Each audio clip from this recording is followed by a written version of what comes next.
Assalamualaikum warahmatullahi wabarakatuh.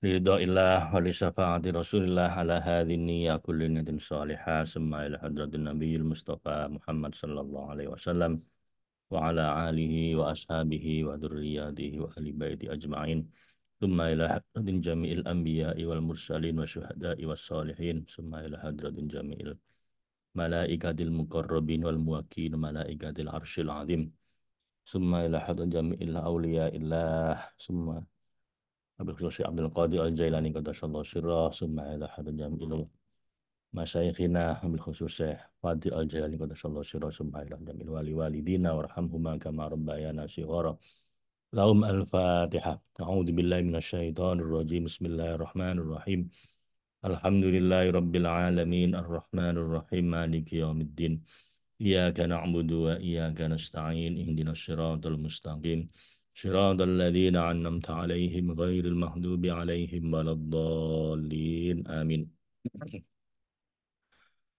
Raditu billahi rabba bil islami dina bi Muhammadin nabiyya wa rasula rabbi zidni ilma warzuqni fahma. Subhanaka la ilma lana illa ma 'allamtana innaka antal alimul hakim. Allahumma anfa'na bima 'allamtana wa 'allimna ma yanfa'una. Sallallahu alaihi sayyidina Muhammadin wa alihi wasallam. Alhamdulillah walhamdulillah walhamdulillahi rabbil alamin. Kita sampai surat Ar-Ra'd ayat ke-5 apa itu. Yang bawa kitabnya bisa dibaca di jilid yang kedua halaman 515.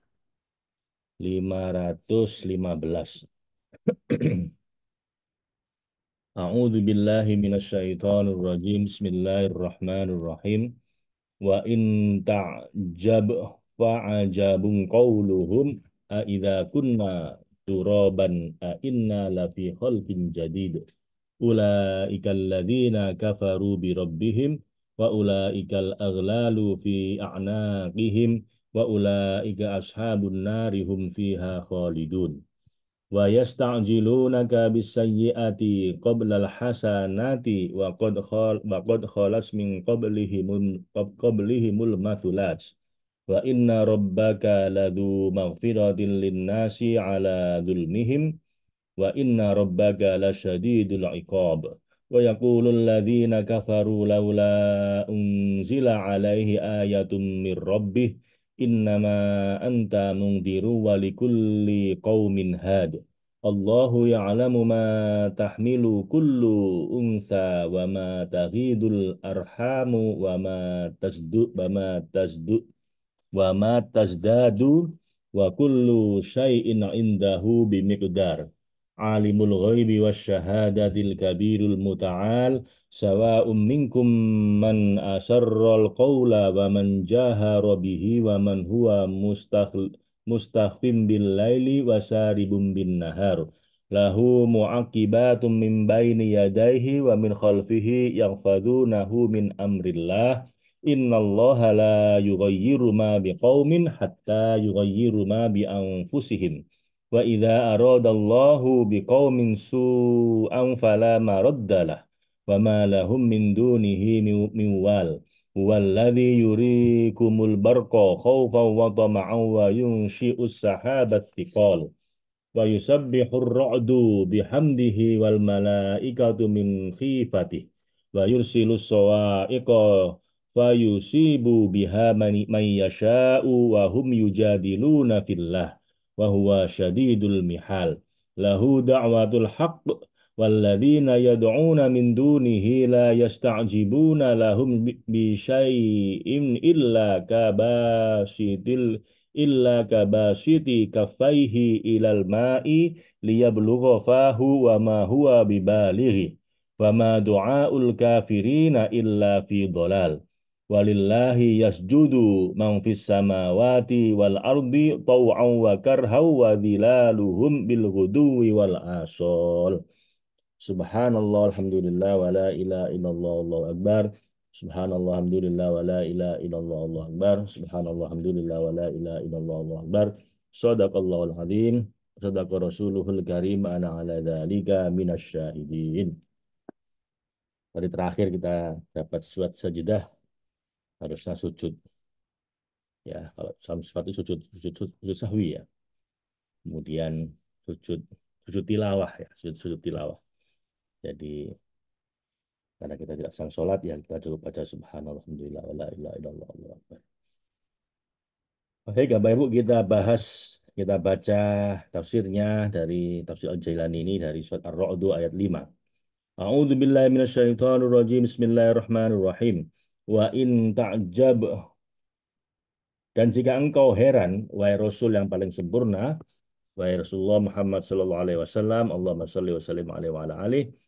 Jika kamu heran wahai Rasul dengan pengingkaran orang-orang kafir terhadap pembangkitan dan pengumpulan seluruh jasad, padahal dalil dan bukti telah jelas dan terang, fa'ajabun qauluhum, justru yang mengherankan adalah ucapan mereka, yakni sepatutnya engkau lebih heran dengan perkataan mereka saat mereka mempertanyakan dan memustahilkan aidza kunna turoban, apabila mereka itu heran ngomong apabila kami telah menjadi tanah dan tulang-tulang yang hancur lebur dengan tanah, inna lafi khalqin jadid, kami benar-benar akan dikembalikan menjadi makhluk yang baru.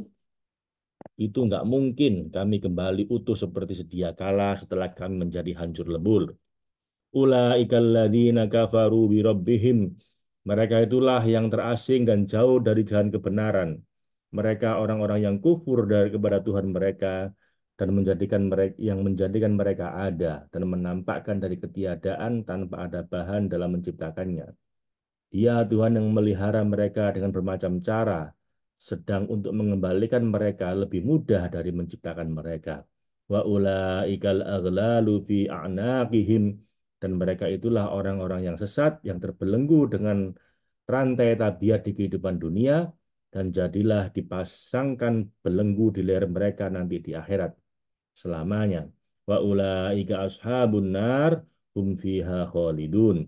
Serta tanpa pilih kasih, mereka itulah yang menderita lagi tertolak dan akan menjadi para penghuni neraka di mana mereka kekal di dalamnya selama-lamanya. Dan di antara perbuatan mereka yang buruk dan kelalaian mereka pada Allah, pembalasannya dan kecemburuannya, wa yasta'jilunaka bisayyi'at. Mereka meminta padamu supaya siksaan yang diancamkan pada mereka itu disegerakan saja. Sudah kalau emang benar segerakan gitu azabnya gitu ya. Yakni mereka minta padamu wahai Rasul untuk mempercepat datangnya siksaan pada mereka sebagai bentuk pelecehan dan pengingkaran. Qoblal hasanah, sebelum datangnya kebaikan yang dijanjikan pada mereka sebagai pengharapan atas keimanan mereka. Wa qad khalat min qablihimul mathulat, padahal telah berlalu dan terjadi banyak contoh azab yang dikirimkan, yakni berbagai balasan dan hukuman yang menjadi contoh sebelum mereka pada umat-umat terdahulu yang binasa. Dan keadaan mereka sebenarnya sudah cukup membuat mereka takut untuk minta dipercepat datangnya siksa dan meremehkan, andaikan mereka mau merenungi. Jadi mereka nggak percaya, masa kita udah mati kok dihidupkan lagi. Gimana caranya, aneh-aneh aja gitu ya. Katanya Allah, lu menciptakanmu itu lebih repot dibanding mematikan kemudian membangkitkan kembali. Lebih susah harusnya. Kamu dari air mani jadi manusia macam-macam gini, ini kan susah bikinnya gitu ya. Harusnya lebih susah dibanding membangkitkan gitu. Itu jawabannya Allah begitu. Dan meskipun mereka berhak mendapat apa yang mereka minta untuk dipercepat dengan cara terburuk lantaran mereka bersikeras dan kafirnya mereka, Allah yang Maha Bijaksana dan Maha Tahu menangguhkan waktu bagi mereka berdasarkan kedermawanannya. Karena wa inna rabbaka ladzu maghfiratin, karena sesungguhnya Tuhanmu yang Maha Penyantun lagi Maha Penyayang, benar-benar pemilik ampunan dan maaf linnasi ala dzulmihim, bagi manusia yang terjerumus dalam kelalaian dan kealpaan atas kedoliman mereka, yakni meskipun mereka zalim pada diri mereka dengan meminta ditimpa adab Allah, ala wa inna rabbaka lasyadidul iqab, dan sesungguhnya Tuhanmu sesuai dengan keadilan dan keperkasaannya benar-benar sangat keras hukumannya dan sangat cepat perhitungannya atas siapa saja yang keluar dari ketaatan padanya karena sombong dan membangkang. Wa yaqulul ladzina kafaru, dan karena kebencian dan permusuhan mereka yang teramat besar pada engkau, wahai Rasul yang paling sempurna, orang-orang yang kufur itu berkata tentangmu, agamamu, dan kitabmu. Laula unzila alai ayatum mir rabbih. Mengapa tidak diturunkan kepadanya, yaitu Nabi Muhammad, suatu tanda berupa kesaktian atau mukjizat seperti yang kami usulkan dari Tuhannya, jika memang dia nabi seperti nabi-nabi sebelumnya. Jangan pedulikan mereka dengan kekufuran perkataan mereka itu, wahai Rasul. Innama anta mungdirun wala mungdirun. Innama anta mungdiru walikulli qaumin had. Sesungguhnya engkau hanyalah seorang pemberi peringatan yang mendapat amanah memberitakan sesuatu yang kau emban dari sisi Tuhanmu, bukan pemberi hidayah dan kemaslahatan. Kewajibanmu, kewajibanmu hanyalah menyampaikan, dan bagi tiap-tiap kaum ada para pemberi petunjuk, yaitu Allah Subhanahu wa taala, dan bagi tiap-tiap kaum ada pemberi petunjuk, yaitu Allah Subhanahu wa taala. Jika irodahnya bertaut dengan pemberian hidayah pada mereka, niscaya dia memberikan hidayah karena dia maha mengetahui rahasia hati dan isi hati mereka, serta apa yang terjadi pada mereka dan ujung pangkal urusan mereka. Allahu ya'lamu ma tahmilu kullu untha.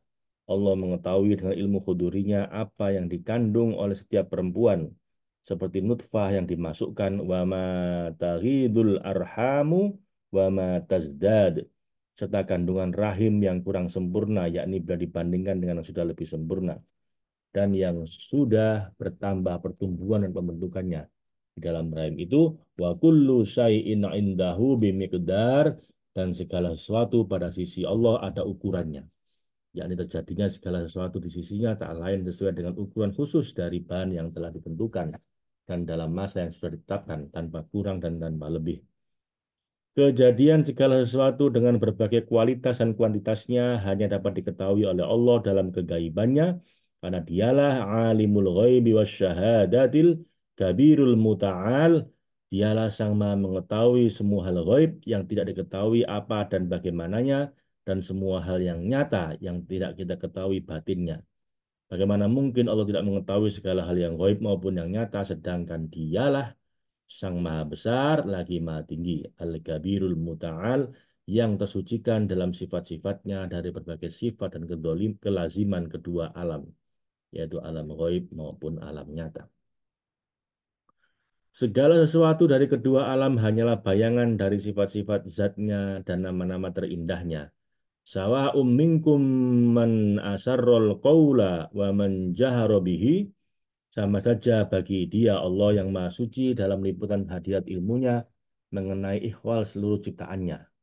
Siapa di antara kamu yang merahasiakan ucapannya serta menyembunyikannya dalam hati, dan siapa yang berterus terang dengan ucapannya serta mengungkapkannya dengan jelas, wa man huwa mustahfim bil laili wasarabim bin nahar, serta siapa yang sembunyi yakni menutupi dirinya pada malam hari, dan siapa yang berjalan dengan tampil dan tampak pada siang hari. Maksudnya Allah tidaklah tersibukkan dari suatu urusan oleh urusan lainnya, tidak terhalangi oleh penutup dan selubung apapun, serta tidak terbantu oleh tampil dan tampaknya sesuatu. Karena tak ada sesuatu pun yang tersembunyi dari Allah, baik di langit maupun di bumi, kamu utarakan atau kamu sembunyikan dalam hati, bagi Allah sama saja.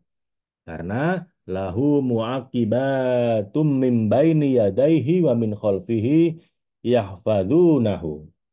Karena bagi Allah pada segala sesuatu hingga pada zarah lintasan pikiran, kedipan mata, dan kilasan hati, ada yang bergiliran berupa makhluk yang diciptakan dengan sifat-sifat ilahi, yakni malaikat, serta berurutan berturut-turut dan meliput di muka dan di belakangnya dengan menjaganya di segala sesuatu yang tak berguna baginya, mencerai berainya, mengganggunya, dan tidaklah itu melalaikan min amrillah, dan para malaikat itu tidak melalaikan perintah Allah pada mereka, serta pertautan keinginan dan kehendaknya untuk melihat menjaganya selaras dengan kelembutan dan keindahannya. Innallaha la yughayyiru ma biqaumin hatta yughayyiru ma bi anfusihim. Allah tidak mengubah dan mengganti keadaan suatu kaum berupa kenikmatan, kesehatan, kesejahteraan, kesenangan, kebahagiaan, sehingga mereka sendirilah yang mengubah dan mengganti keadaan mereka sendiri berupa akhlak baik dan terpuji dengan akhlak buruk dan sifat tercela, dengan meninggalkan perintah Allah dan melakukan larangannya. Wa idza aradallahu biqaumin su'an. su'an fala maraddalah. Jadi Allah tidak akan mengubah kondisimu. Artinya Allah tidak mengubah kenikmatannya, rasa eh, jadi gini, Allah itu ngasih karunia kita terus-menerus. Berupa karunia, berupa nikmat, berupa berbagai macam kebaikan. Dan Allah tidak akan mengubah kondisi ini sampai kita sendirilah yang mengubah. Apa itu? Dengan tidak bersyukur, dengan berhenti berbuat baik, akhirnya jadi berubahlah. Nasib kita menjadi buruk. Dan awalnya Allah udah ngasih yang baik-baik.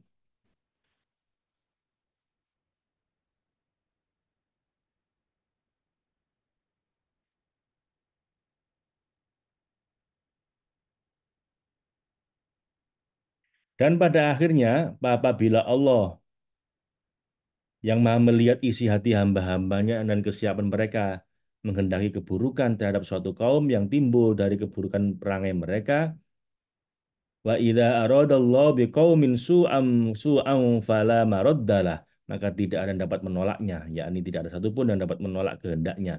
Wa ma lahum min dunihi min wal, dan bagaimana kehendaknya dapat ditolak sedangkan sekali-kali tidak ada pelindung bagi mereka selain Allah yang mengurusi segala urusan dan menjadi tempat mereka kembali dalam bencana dan kesusahan. Bagaimana bisa mereka kembali pada selain Allah dan menolak kehendaknya? Padahal huwallazi yurikumul barqa, dia Tuhan yang memperlihatkan kilat kepada kamu dengan seketika untuk menimbulkan dalam dirimu khaufan wa tama'a, menimbulkan ketakutan karenanya dan harapan akan turunnya hujan setelah kemunculannya.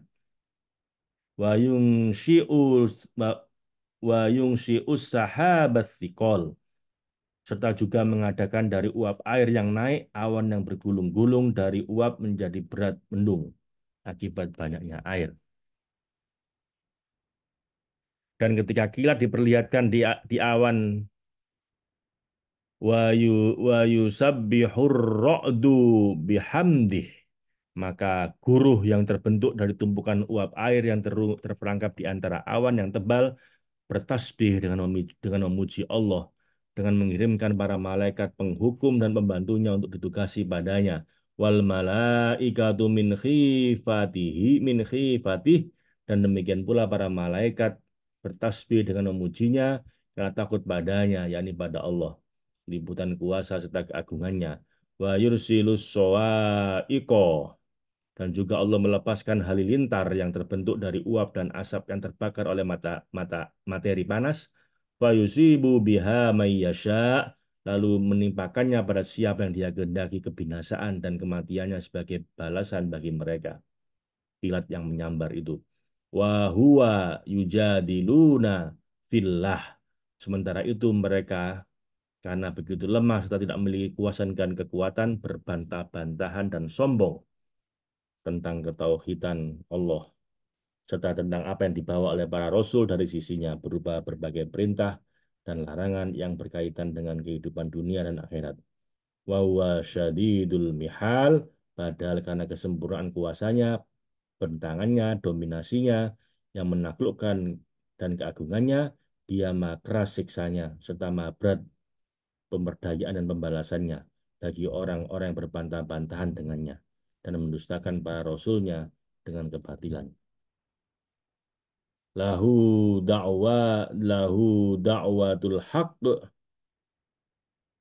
baginya lah dua doa yang benar, yakni pengabulan, pengijabahan, pelulusan doa untuk siapa yang memanjatkannya dengan ikhlas dalam berdoa padanya dan bertawajuh pada al-haq. Walladzi yad'una min dunihi la yasta'jibuna lahum bisyai'.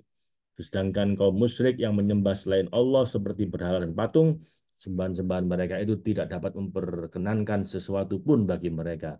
Bahkan tidaklah perumpamaan mereka dalam menyuruh berdoa kepada berhala-berhala itu illa kabasiti kafaihi illal ma', kecuali seperti orang yang membuka kedua telapak tangannya ke dalam air, seperti orang kehausan mencelupkan kedua telapak tangannya yang dibuka lebar-lebar ke dalam air yang ingin diambilnya, liyablughahu liyablugha fahu wa ma huwa bibalighi, supaya air sampai ke mulutnya untuk diminum, padahal sebenarnya telapak tangan dapat dibentuk cekung dan dalam sehingga air tidak dapat sampai ke mulutnya dan dengan sebab itu ia makin kehausan, makin panas hatinya dan makin sesak dadanya.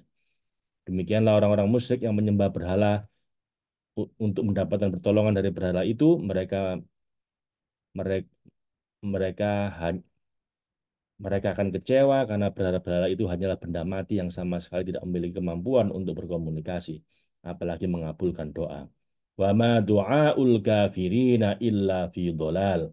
Dan singkatnya, tidaklah doa ibadah orang-orang kafir itu yang menutupi kebatilan dengan berhala. Mereka mereka menutupi cahaya al-haq sang pemilik satu-satunya kebenaran sejati serta uluhian ubudiyah. Dan apa yang dilakukan oleh orang-orang musyrik itu hanyalah sia-sia belaka, rugi dan terhalang serta terhina dan batil. Dan bagaimana bisa ia menghadap dan menyuruh pada selain Allah al-haq, padahal tiada Tuhan selain Dia dan Allah tak ada Tuhan selainnya.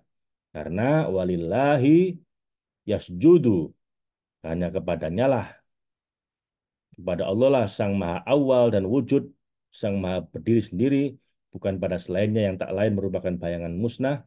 Kepadanya lah, pada Allah bersujud, yang tunduk dan patuh siapapun, apapun, segala apa yang ada di langit, yakni alam nama-nama dan sifat-sifat yang dinamakan dengan al-ayanu tasbitoh, tasbitan, entitas permanen. Walillahi yasjudu man fis samawati wal ardi,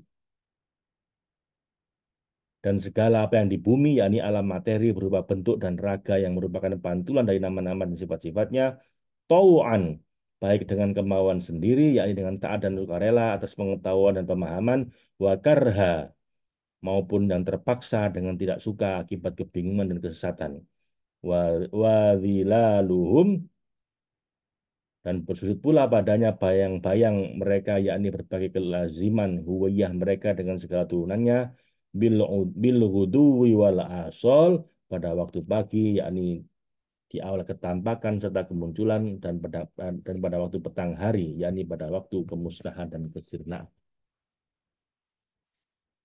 Kul, katakanlah wahai Rasul yang paling sempurna pada mereka yang menolak kebenaran dan membantah golongan kebenaran dengan sombong dalam bentuk pertanyaan dengan penetapan hujah dan celaan keras. Marrabbus samawati wal ard. Siapakah Tuhan langit dan bumi? Yakni yang telah mengadakan dan memunculkan keduanya dari ketiadaan serta memelihara keduanya dengan berbagai pemeliharaan dan kemurahan. Kulillah, katakanlah juga sebagai jawaban atas pertanyaanmu karena mereka asing dalam melafalkan kalimat kebenaran dan Allah telah mengunci hati dan lisan mereka. Katakanlah Allah yang telah menciptakan dan memelihara keduanya. Dialah Allah yang maha berdiri sendiri dengan uluhiyah dan rububiyah. Kemudian setelah kebenaran tampak, kul afat afat afat takhadtum, katakanlah pada mereka sebagai celaan dan hinaan. Maka patutkah kamu, wahai orang-orang yang tidak mengenal Allah dengan sebenarnya, min dunihi aulia, menjadikan selain dia sebagai para pelindung serta sembahan berupa makhluk-makhluknya, apalagi makhluk terendahnya itu benda-benda mati, la yamlikuna li anfusihim naf'aw wala dharra, sembahan-sembahan yang sebenarnya tidak berkuasa mendatangkan manfaat dan tidak pula bisa menolak mudarat bagi diri mereka sendiri, apalagi bisa membantu mereka. Kul, katakanlah pada mereka, wahai Rasul yang paling sempurna, sebagai celaan atas mereka. Wahai orang-orang jahil lagi jauh dari fitrah akal yang seharusnya. Hal yastawil a'ma wal basir, apakah sama orang buta yang kehilangan penglihatan dengan orang yang bisa melihat menggunakan matanya untuk melihat? Am hal tastawi dzulumatu wan nur, ataukah sama antara kegelapan, yaitu seluruh makhluk yang sebenarnya tidak ada seperti yang serta akan binasa pada dirinya, apakah sama dengan cahaya, yakni wujud yang terang pada Allah sendiri? Am ja'alu lillahi syuraka'a, atau apakah mereka orang-orang yang kurang akal, buta, lagi binasa di lembah kelalaian yang sesat, yang menjadikan bagi Allah yang tersucikan dan dari keserupaan dan ketandingan, mereka malah bikin sekutu-sekutu yang mereka anggap seperti Tuhan. Khalaqu ka khalqi, yang dapat menciptakan seperti ciptaannya, yang mengadakan seperti pengadaannya. Fatasyabahul khalqu alaihim, sehingga kedua ciptaan serupa menurut pandangan mereka. Maha suci dan maha tinggi dia Allah dari apa yang mereka katakan dengan setinggi-tingginya. Qulillahu khaliqu kulli syai'.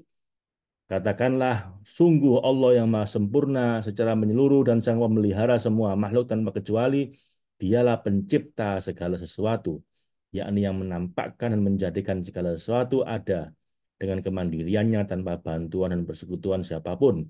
Wa wal wahidul qahhar, dan dialah zat yang maha esa, yang maha berdiri sendiri dan maha penakluk, maha perkasa kepada seluruh makhluk yang akan binasa pada dirinya, merupakan bantuan dari bayangan nama-nama dan sifat-sifat Allah, serta tetap berada dalam keberlakuan ketiadaan aslinya makhluk. Dan di antara belas kasih dan rahmatnya Allah pada hamba-hambanya, ang anzala minas sama'i ma'a. Allah menurunkan air, yakni air keimanan dan makrifat dari langit, yakni dari aram rohani. Fasalat audiyatum biqadariha. Lalu mengalirlah air itu di lembah-lembah menurut ukurannya, yakni mengisi jiwa-jiwa penerima sesuai dengan kadar kesiapannya. Lalu mengalirlah setelah terisi. Fahtamalas sailu Zabadar Robia, lalu arus itu membawa buih yang mengambang, yakni terangkatlah dari air makrifat dan hakikat, buih-buih taklid yang berasal dari resapan kekuatan kemanusiaan dan tipuan tabiat yang digugurkannya di bagian-bagian tepi dan dicengikannya dari kekeruhan. Wa mimma yuqiduna alaihi finnar, dan seperti buih yang batil itu ada juga dari apa logam yang mereka lebur di dalam api, seperti emas, perak, tembaga, besi, dan lainnya, ketika mereka ingin mencairkannya. Ibtigha'a hilyatin au mata'in, untuk membuat perhiasan darinya atau alat-alat lain seperti peralatan makan, peralatan perang. Zabadum mithluh, ada pula buih yang rusak dan batil seperti buih arus itu. Kadzalika yadribullahul haqqo wal batil. Demikianlah Allah yang memperbaiki ikhwal hamba-hambanya, membuat perumpamaan tentang hak dan batil untuk mereka agar mereka bisa membedakan mana yang hak dan mana yang batil, lalu mengikuti yang hak dan menjauhi yang batil. Kemudian Allah menjelaskan tempat kembali mereka sebagai penjelasan dan penetapan melalui firman-Nya. Fa'ammaz zabadu fayadhabu jufa'a. Adapun buih yang mengambang di permukaan air akan hilang tanpa guna, lenyap, mengering seperti halnya buih taklid yang akan gugur dan lenyap dengan benderangnya cahaya keyakinan. Wa amma ma yanfa'un nasa, adapun yang bermanfaat bagi manusia berupa air makrifat dan hakikat, fayamkuthu fil ardi, akan menetap di dalam bumi, yakni tabiat baik yang menerima pantulan cahaya nama-nama dan sifat-sifat ilahi, untuk menumbuhkan pohon yang baik, sajaratut thayyibah, di mana berakar kokoh dan bercabang menjulang ke langit. Kadzalika yadribullahul amsal. Demikianlah Allah membuat perumpamaan-perumpamaan. Lilladzina stajabu li rabbihim, bagi orang-orang yang memenuhi seruan Tuhan mereka serta mengharapkan rahmat dan ridhonya. Al-husna, disediakan balasan terbaik, pahala yang agung dan kedudukan tinggi jika mereka meyakini akan limpahan rahmat dan pahala yang akan Tuhan berikan pada mereka. Walladzina lam yastajibu lahu, sedangkan bagi orang-orang tidak memenuhi seruan Tuhan, seperti golongan kebenaran memenuhi seruannya dan tidak berkeyakinan seperti golongan kebenaran, mereka itu tidak akan mendapatkan bagian dari jatah mereka. Dan lau anna lahum ma fil ardi jami'a, sekiranya mereka mempunyai semua kekayaan dalam bumi, seperti semua perhiasan dan harta benda, wa mithlahu ma'ahu, dan ditambah sebanyak itu lagi besertanya, bahkan berkali-kali lipat, la laftadau bihi, niscaya mereka akan menebus diri mereka dengan semua kekayaan itu untuk memperoleh apa yang tidak mereka peroleh. Bahkan ulaika lahum su'ul hisab. Mereka itulah orang-orang yang sengsara dan tertolak dari mulianya penerimaan Allah, akan mendapatkan hisab yang buruk dengan dihisab atas segala perbuatan buruk mereka, lalu akan disiksa atas segala keburukan mereka. wa ma'wahum jahannam, dan pada akhirnya tempat kediaman mereka adalah neraka jahanam. Penistaan, keterusiran, dan keterhalangan, wa bi'sal mihad, dan itulah seburuk-buruk tempat kediaman yang disediakan bagi orang-orang yang sesat dari jalan kebenaran. Sadaqallahul azim wa sadaqa rasuluhul karim wa ana ala dzalika minasyahidin. Kita sampai ke ayat 18. Kita sambung lagi besok Bapak Ibu insya Allah. Saya mohon maaf 2 hari terakhir kemarin nggak bisa ngaji karena saya training. Saya training dari jam 7 pagi ya Bapak Ibu, sampai jam 7 malam. Istirahat hanya 15 menit sama istirahat duhur itu 1 jam. Jadi ini pun masih training saya, cuman mulainya jam 7 nanti. Jadi kita masih masih bisa ngaji pagi. Karena kalau Jumat, Sabtu, kenapa nggak pagi aja Pak ya? Karena saya ada training juga. Saya ngasih training kalau yang Jumat, Sabtu itu kemarin, yaitu training abundance ya. Minggu libur trainingnya. Jadi makanya bisa pagi ini. Alhamdulillah bisa ngaji ya Pak Ibu. Kita lanjut dengan Al-Hikam. Hikmah yang ke-29. Tolabuka minhu ittaha tolabuka minhu tihamun. Nah, ini saya nggak begitu. Ya lahu wa talabuka lahu ghaibatun anhu minka wa talabuka li ghairihi li kil li qillati hayai li li hil li qillatil hayaika minhu wa talabuka min ghairihi li wujudi bu'dika anhu. You're requesting him is suspecting him. Your seeking him is due to your absence from him. Your seeking someone else is because of your immodesty toward him.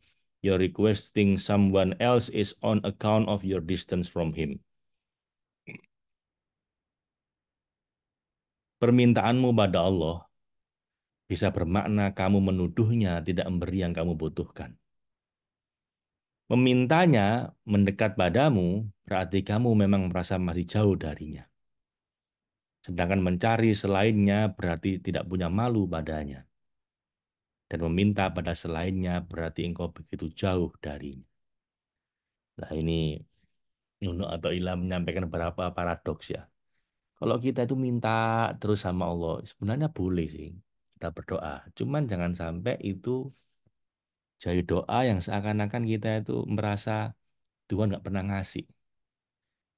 Nggak apa-apa berdoa, cuman sikapnya itu adalah karena kita supaya kita merasa butuh, merasa hina, merasa hanya Allah yang bisa memenuhi kebutuhan harapan kita. Nah, doa kayak gitu bagus. Tapi jangan sampai doa itu muncul dari suatu perasaan seakan-akan Tuhan ini nggak pernah ngasih ke kita gitu. Sehingga mintanya sebegitu ngoyok, sebegitu apa maksa-maksa gitu. Jangan sampai begitu apa. Sementara kalau kita minta mendekat padanya, itu seakan-akan Tuhan masih jauh dari kita. Bahwa Tuhan itu lebih dekat dibanding ulat leher nadi kita. Sebaliknya, kalau kita nggak mau berdoa sama Tuhan lalu mencari yang lain, nah, berarti kita nggak punya malu padanya. Dan kalau kita minta pada yang lain selain dia, berarti kita memang udah sangat jauh darinya. Permintaan pada Allah punya pengertian menuduh. Menuduh sebab sekiranya ia percaya bahwa Allah akan memberi tanpa diminta, maka dia tidak akan minta. Maka karena khawatir tidak diberi, maka apa yang dibutuhkan, maka mereka menyangka bahwa Allah melupakan mereka. Dan lebih jahat lagi bila ia merasa berhak, tetapi oleh Allah belum juga diberi. Nah ini. Jadi berdoa itu sangat halus suasana hatinya. Sama-sama berdoa, sama-sama lafadznya sama, itu bisa jauh beda kualitasnya, Bapak Ibu. Tergantung bisikan hati yang muncul secara rahasia di hati Anda. Kalau di hati Anda itu berdoa dan penuh rasa kehinaan, merasa butuh sama Allah, merasa fakir, nah itu bagus. Tapi kalau di hati kecil kita sambil berdoa kita menuduh Tuhan seakan-akan Tuhan nggak pernah ngasih, atau bahkan kita itu merasa bahwa kita itu berhak tapi Tuhan nggak ngasih. Nah ini repot. Ini berdoa tapi bikin malaikat jengkel lah, Pak Ibu. Dan permintaanmu untuk takorup menunjukkan bahwa engkau merasa goib darinya. Kalau kita merasa ingin takorup, berarti kita masih merasa jauh. Sedang permintaanmu sesuatu dari kepentingan-kepentingan dunia yang membuktikan tiada malunya pada Allah gitu ya. Jadi kalau kita minta hal-hal yang sebenarnya nantinya malah menjauhkan kita dari Allah, itu berarti kita nggak tahu malu. Sebab sekiranya engkau malu pada Allah, tentu tidak merasa ada kepentingan bagimu selain mendekat padanya. Bukan malah minta barang-barang yang nantinya malah menjauhkan kamu dari Allah. Sedang bilang kau minta dari sesuatu selain Allah, wah itu berarti kamu memang jauh ya. Ini malah syirik lah Pak Ibu ya, karena berdoa pada selain Allah. Sebab sekiranya engkau mengetahui bahwa Allah dekat padamu, tentu engkau tak akan minta pada selainnya. Kecuali permintaan yang semata-mata untuk menuruti perintah Allah. Hanya inilah yang tepat dan benar. Hikmah yang ke-30. Ma min ma min nafsin tubdihi illa walahu qadarun fika yumdihi. Not a breath do you expire, but a decree of destiny makes it go forth. Tidak ada satu hembusan nafas pun yang di situ tidak berlaku takdir Allah untukmu.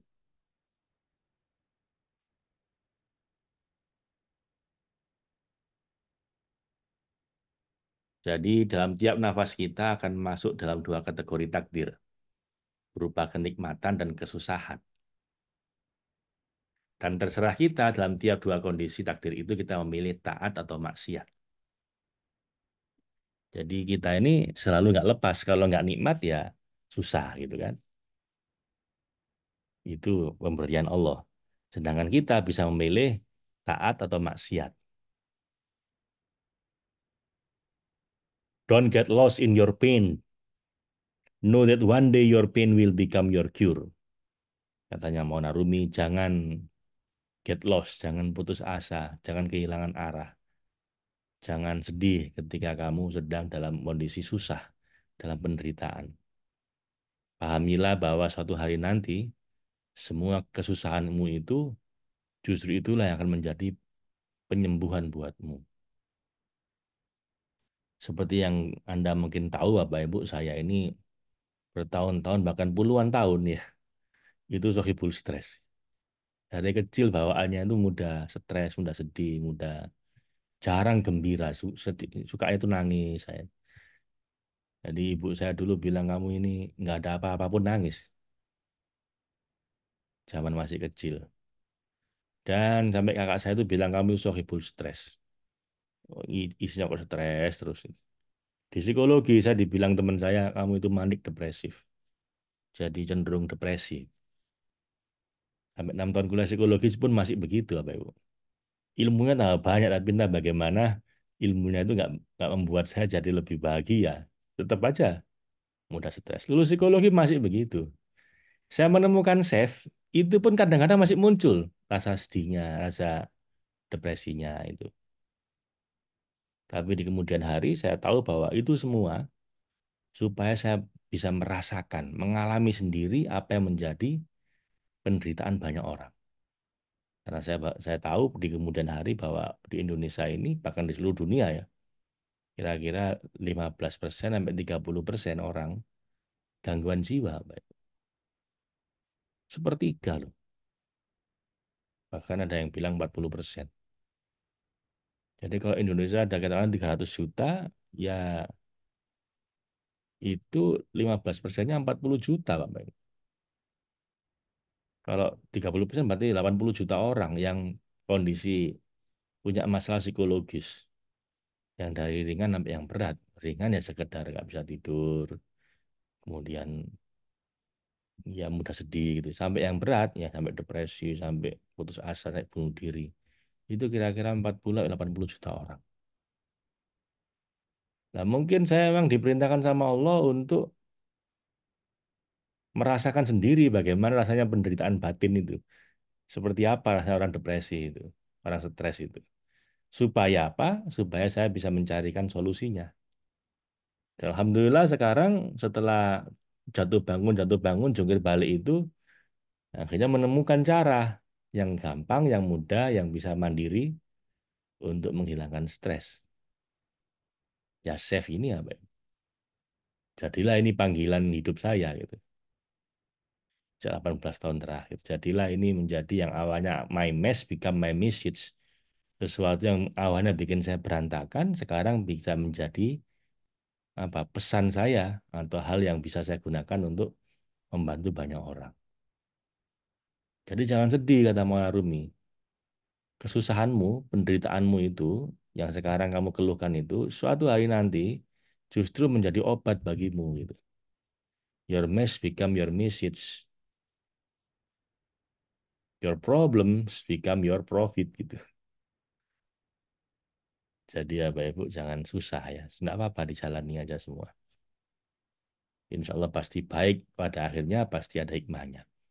Your pain will become your pleasure as he draws you near. Taruh mau Rumi lagi, penderitaanmu itu justru akan menjadi kebahagiaanmu ketika dia mendekatkanmu padanya. Karena justru ketika kita dalam kondisi menderita itulah kita mendekat pada Allah. Gitu kan Bapak Ibu. Kan jarang orang baru dapat uang 1 miliar kemudian sholat nangis-nangis. Ya Allah Tuhan, terima kasih ya Allah. Baik banget, jarang. Yang sering begitu dapat uang banyak ya lupa. Dibikin jalan-jalan ke luar negeri gitu kan. Sementara kebanyakan orang susah, orang dekat sama Allah karena susah. Ditagih utang 1 miliar baru mendekat sama Allah. Makanya kata Rumi, your pain will become your pleasure as he draws you near. Justru penderitaanmu itulah yang membawamu mendekat pada Allah. Dan ketika kamu dekat, disitulah kebahagiaanmu.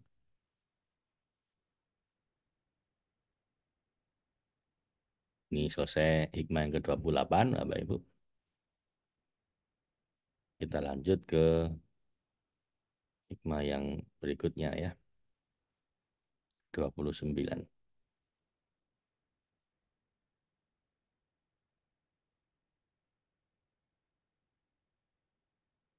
Oh, langsung 31 ini.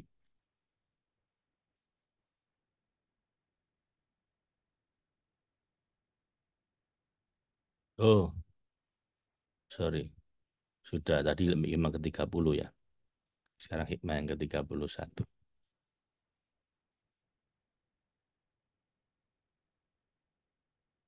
La tatar la tatarokkob furuhul aghyari fa inna dzalika yaqta'uka awjudil muraqabati lahu fima huwa muqimuka fihi.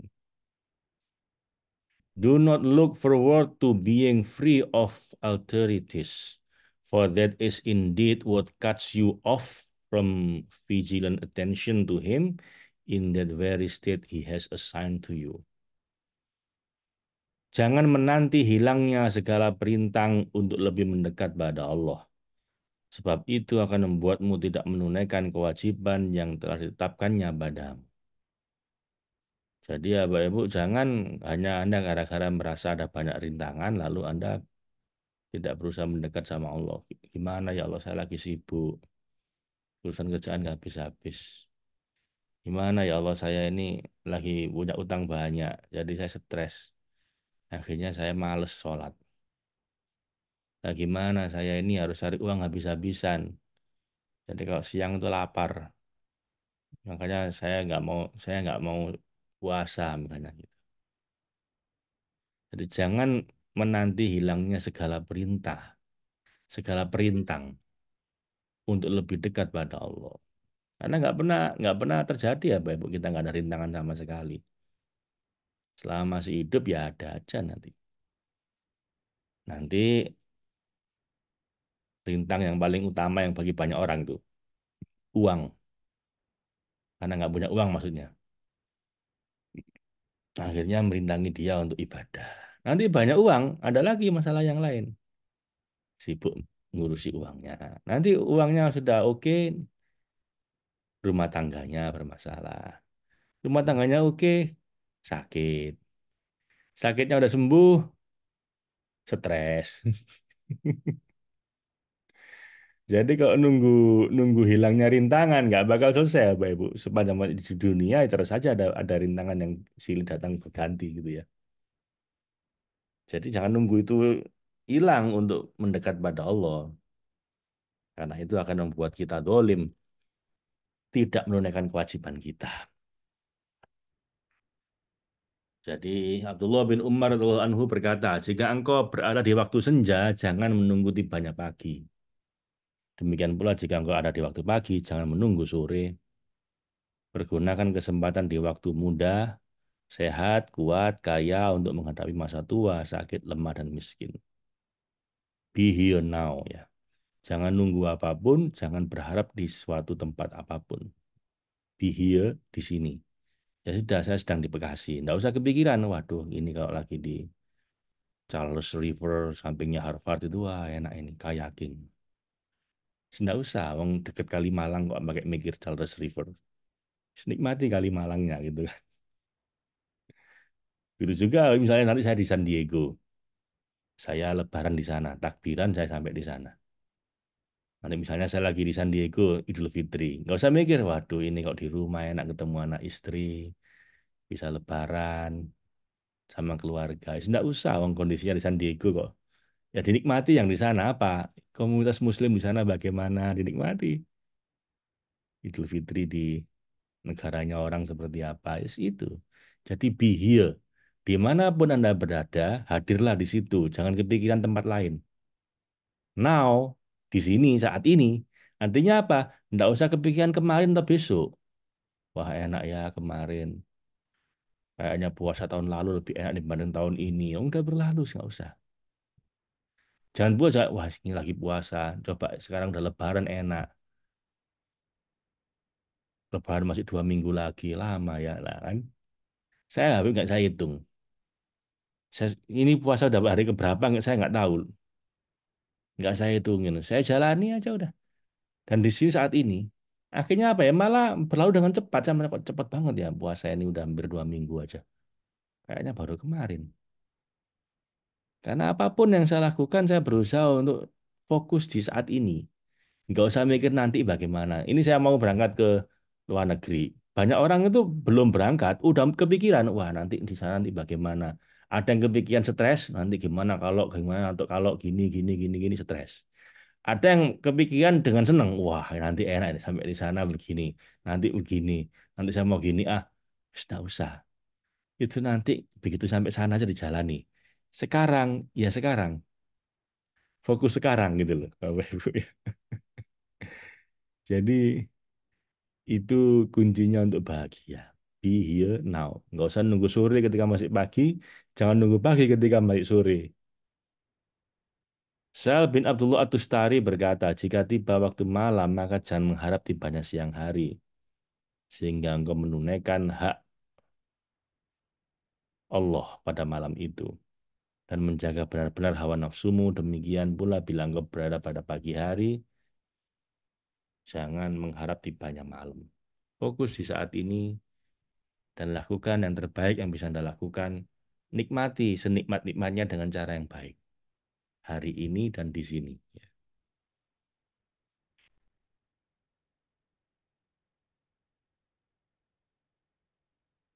Alhamdulillah kemarin selesai ngaji siang dapat kiriman mesin cuci baru. Hmm. Alhamdulillah bisa nangis. Terima kasih Bu Wiwi. Firman Allah, wa nabluwakum bisyarri wal khairi fitnatan wa ilaina turja'un. Dan kami Allah akan menguji kamu dengan kejahatan dan kebaikan sebagai ujian. Dan kepada kamilah kamu akan kembali. Surat Al-Anbiya ayat 35. Ujian itu bisa berupa sehat maupun sakit, rasa sukar maupun mudah, kaya maupun miskin, semua itu ujian. Untuk ujian kekuatan dan ketetapan beriman pada Allah, sampai di mana syukurnya ketika menerima nikmat, dan bagaimana sabarnya ketika mendapatkan bala. Hikmah yang ke-32, la tastaghrib wuku al-agdari ma dumta fi hadhihi dari fa innaha ma abrozat illa ma huwa mustahiqqu wa wasfiha wa wajibu na'tiha. So long as you are in the world, be not surprised at the existence of sorrows. For truly it manifests nothing but what is in keeping with its character or its inevitable nature. Jangan heran atas terjadinya kesukaran dan masalah dalam hidupmu, karena memang seperti itulah watak asli dunia, yaitu tempat kita mengikuti ujian demi ujian dan waktunya kita menanam kebaikan di segala situasi dan kondisi. Jadi jangan berharap tidak ada masalah, Bapak Ibu. Nggak mungkin. Jangan berharap segera selesai masalah Anda, karena selesai pun nanti ganti masalah yang lain. Karena yang memang wataknya dunia ini adalah untuk jadi tempat ujian. Alladzi khalaqal mauta wal hayata liyabluwakum ayyukum ahsanu amala. Gitu kan, surat Al-Mulk. Dialah Tuhan yang menciptakan kehidupan dan kematian untuk menguji siapa yang paling baik amalnya di antara kamu. Ketika lagi uang banyak, bagaimana kelakuannya? Ketika nggak punya uang, seperti apa? Ketika sedang bahagia, harmonis keluarganya, gimana akhlaknya? Ketika sedang tidak harmonis, gimana? Ada orang yang kuat ketika diuji susah. Ada yang kuat ketika diuji enak. Ada yang nggak kuat ketika susah, ada yang nggak kuat ketika enak. Lah itu diuji semua sama Allah. Ibaratnya ini ujian komprehensif. Ujian ujian diuji semua supaya tahu kualitasnya. Anak ini gimana kalau lagi susah? Oh, sabar. Kalau lagi seneng, oh ternyata lupa diri. Kalau lagi harmonis keluarganya bagaimana? Oh, dia baik. Kalau lagi ruwet, gimana? Akan diganti-ganti begitu kondisinya, Pak Ibu. Kalau uang banyak gimana? Nggak punya uang bagaimana? Ketika ketika ngutangi bagaimana? Ketika hutang bagaimana? Supaya lengkap, ini ujian komprehensif. Jadi poinnya itu adalah bukan menghilangkan ujian. Poinnya itu adalah apapun ujiannya, kita lakukan dengan baik. Baik ujian nyaman maupun ujian nggak nyaman. Abdullah bin Mas'ud radhiyallahu anhu berkata, dunia adalah kerisauan dan duka cita. Maka apabila terdapat kesenangan di dalamnya, anggap aja itu bonus, laba dan keuntungan gitu ya. Jadi watak aslinya dunia ini susah, repot, ujian. Makanya ketika enak, anggap aja itu bonus dari Allah. Junaid al-Baghdadi berkata, aku tidak merasa keji, merasa susah mungkin terhadap apa yang menimpa pada diriku. Sebab aku telah berpendirian bahwa dunia ini memang tempat kerisauan dan ujian, dan alam ini diliputi oleh bencana. Maka sudah selayaknya ia menyambut saya dengan segala kesukaran, kerisauan, bencana. Maka apabila ia menyambut aku dengan kesenangan, maka itu berarti anggap aja suatu bonus dari Allah, karunia dan kelebihan. Jadi orang-orang para wali ini justru memang bersiap untuk menghadapi kesusahan karena menganggap memang dunia tempatnya susah. Nanti di surga tempatnya nyaman. Di dunia tempatnya beramal. Nanti di kuburan kita istirahat. Dan kalau di tengah-tengah ini ada kenikmatan, ada enaknya, saya anggap aja itu bonus. Lah anehnya, orang bersiap kayak gini itu malah lebih bahagia. Sementara orang menganggap bahwa dunia ini harusnya enak semua, nggak boleh nggak enak, biasanya lebih mudah stres. Kenapa? Begitu menemukan kesukaran, dia akan stres, dia akan komplain, kenapa kok jadi sukar? Selamanya kan mudah selama ini gitu. Sementara orang-orang seperti ini, Junaid al-Baghdadi, Abdullah bin Mas'ud, ini justru lebih mudah bahagia. Kenapa? Dia udah menyiapkan dirinya, udah beranggapan bahwa memang dunia tempatnya stres, tempatnya masalah, tempatnya ujian, tempatnya kita berkarya. Jadi mereka nggak kaget ketika ada masalah. Mereka nggak stres ketika ada keruwetan. Mereka siap ketika menghadapi ujian-ujian. Nah, kalau sekali waktu dia dapat ke lapangan, kemudahan, keenakan, dia menganggap itu bonus. Nah, orang-orang kayak gini malah jauh lebih mudah bahagia, Bu. Contohnya, Bu, Anda mau menikah. Kalau dalam bayangan Anda menikah itu akan enak, bahagia, senang, pokoknya tiap hari jatuh cinta, terus berhubungan suami istri enak terus. Lalu Anda menyambut pengantin masa-masa pengantin baru dengan antisipasi, dengan berharap akan semua akan indah selamanya. Orang kayak gini, begitu menikah stres mesti. Kenapa? Dia akan menemui ada banyak masalah.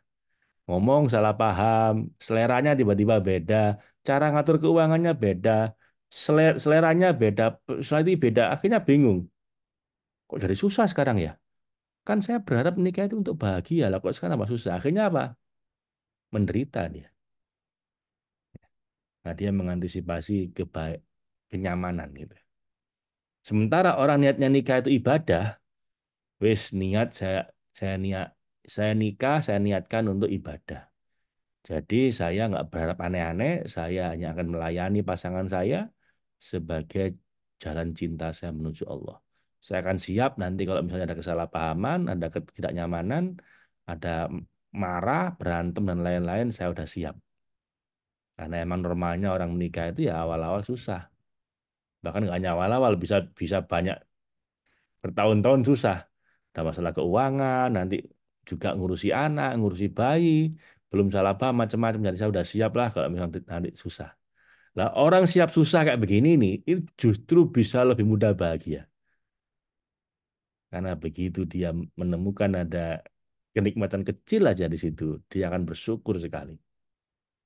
Dan ketika dia menemukan masalah, dia maklum, nggak mengeluh.